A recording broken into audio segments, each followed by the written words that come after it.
मिळून साऱ्याजणीचं पद्यगीत. कर्तृत्वाच्या सन्मानाची आस आमच्या मनी, आम्ही मिळून साऱ्या जणी, आम्ही मिळून साऱ्या जणी. सुंदर सुस्वर कार्य तत्पर, सुंदर सुस्वर कार्य तत्पर, सख्या आमच्या चिरतरुणी, आम्ही मिळून साऱ्या जणी, आम्ही मिळून साऱ्या जणी. खमंग फोडणी थालीपीठाची भाजणी, खमंग फोडणी थालीपीठाची भाजणी, चटण्या कोशिंबिरी आटपुनी, पुढे ये धावणी, आम्ही मिळून साऱ्या जणी, आम्ही मिळून साऱ्या जणी. नव्या आशा नव्या दिशा सुप्त कला गुणांनी, नव्या आशा नव्या दिशा सुप्त कला गुणांनी, खुणावी तिला निळ्या नभाची नवलाई, आम्ही मिळून साऱ्या जणी, आम्ही मिळून साऱ्या जणी. नित्य नव्याने मैत्री जपतो, जगतो हसतो वरकरणी, नित्य नव्याने मैत्री जपतो, जगतो हसतो वरकरणी. आतच आमच्या धुमसत राहते ती अधीराणी, आम्ही मिळून साऱ्या जणी, आम्ही मिळून साऱ्या जणी. साध आमची त्या स्वप्नांना, साध आमची गेल्या क्षणांना, साध आमची त्या स्वप्नांना, साध आमची गेल्या क्षणांना. पंख फुटू दे त्या सख्यांना, घेण्या नवभरारी, घेण्या नवभरारी. आम्ही मिळून साऱ्या जणी, आम्ही मिळून साऱ्या जणी. कर्तृत्वाच्या सन्मानाची आस आमच्या मनी, आम्ही मिळून साऱ्या जणी, आम्ही मिळून साऱ्या जणी. नमस्कार, मिळून साऱ्या जणी ग्रुपच्या वतीनं आपल्या सगळ्यांचं स्वागत. आपलं मागच्या वेळेलाच काव्य वाचनाचा वर्धापन दिन आपण साजरा केला आणि आज आपण काव्य वाचन घेतो आहोत. महिला दिन विशेष हा आपला भाग आहे. खरंच स्त्री ही पूर्ण जगाची संचारिणी असते, चालवणारी असते, जगन्माता असते.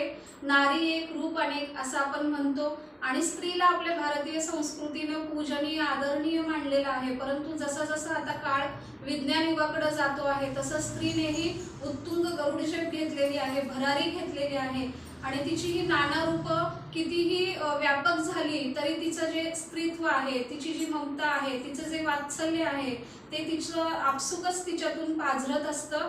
अशाच भावना आविष्कृत करणाऱ्या कवितांचं वाचन आम्ही सगळ्या मैत्रिणी आपल्या पुढे करतो आहोत आणि सादर आहे कविता. कवितेला सुरुवात करूयात. अरुणा आपल्या पुढे कविता सादर करेल. कवितेचं शीर्षक आहे उंच माझा झोका. चांदन चाहूल होती कोवळ्या पाऊली, माप मी ओलांडले अंदूर गेली भातुकली. खेळण्याचे होते वय, अंगणाची होती सय, सोवळ्या मनात माझ्या भरे नभा आसया.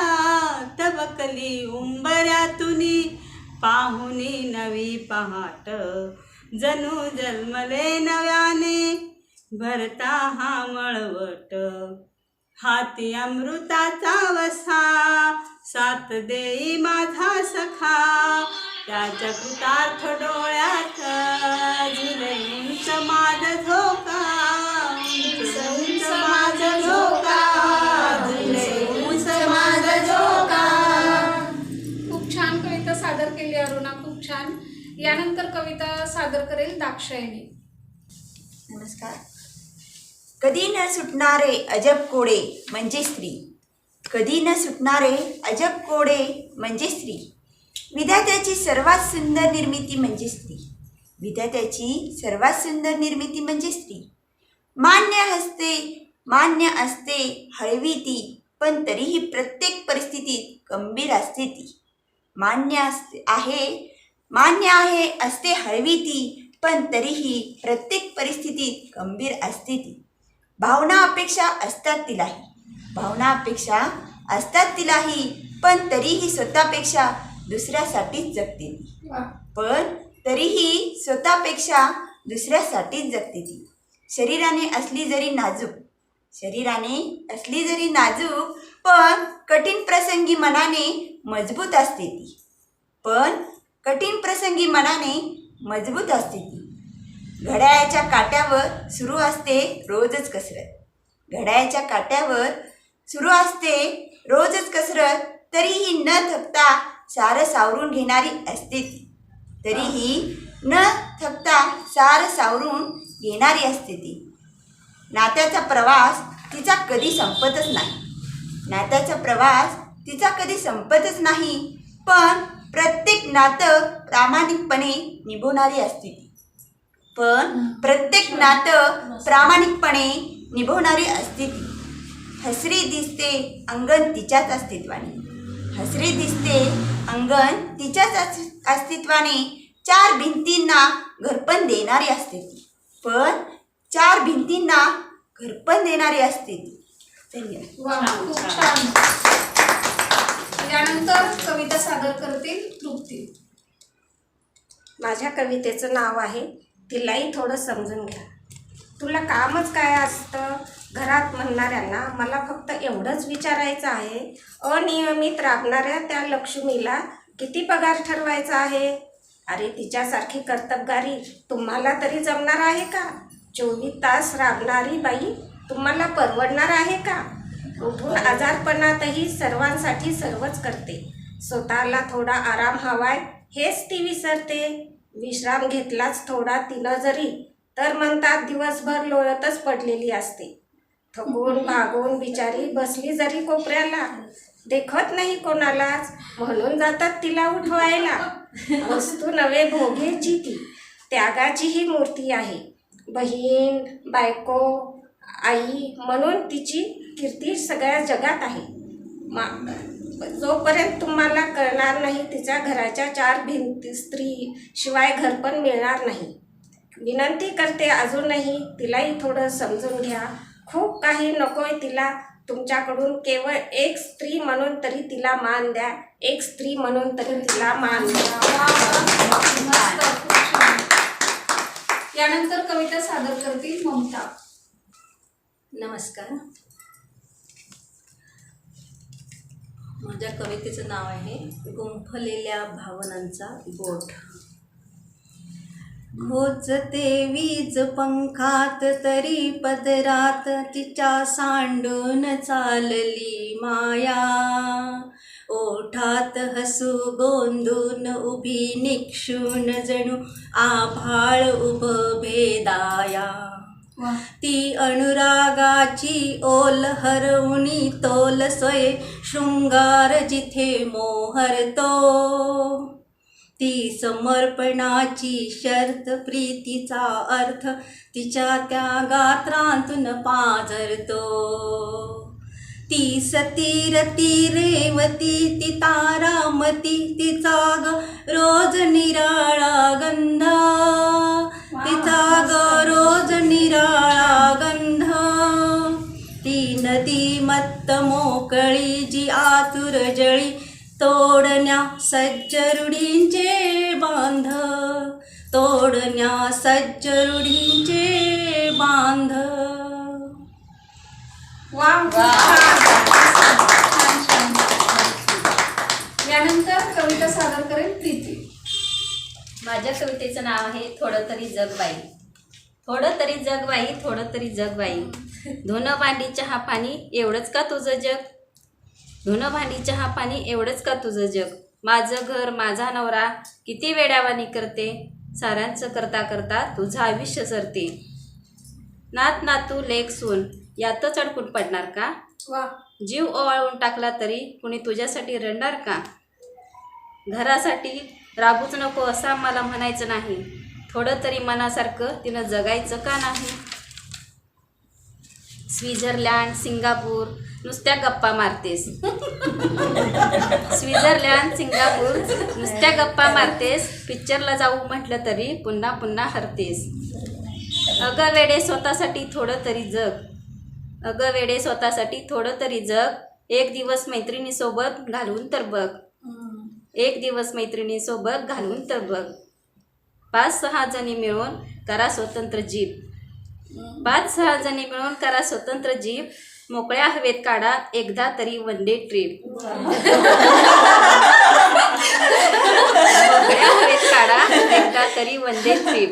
आरडाओरडा हशी मजाक पुन्हा लहान व्हावं. रड गाणं गायचं सोडून मजेत गाणं गावं. वा, खूप छान. किचनमध्ये गॅस जवळ कोरबळून जाऊ नको. किचनमध्ये गॅसजवळ होळपळून जाऊ नको. अन्न पुन्हा म्हटलं की हुरळून जाऊ नको. अन्न पुन्हा म्हटलं की हुरळून जाऊ नको. प्रत्येकाला स्पेस पाहिजे, तिला जीव नाही का? प्रत्येकाला पेस पाहिजे, तिला जीव नाही का? तुम्हाला खूप टेन्शन असतं, तिला भावना नाहीत का? तुम्हाला खूप टेन्शन असतं, तिला भावना नाहीत का? माझं म्हणणं असं नाही की तिनं मोकाट सुटावं. माझं म्हणणं असं नाही की तिनं मोकाट सुटावं. नाकात वारं शिरल्यासारखं सदा पळत सुटावं. नाकात वारं शिरल्यासारखं सदा पळत सुटावं. तिच्यावर जबाबदारी ढकलून आपण तमाशा पाहावा का? तिच्यावर जबाबदारी ढकलून आपण तमाशा पाहावा का?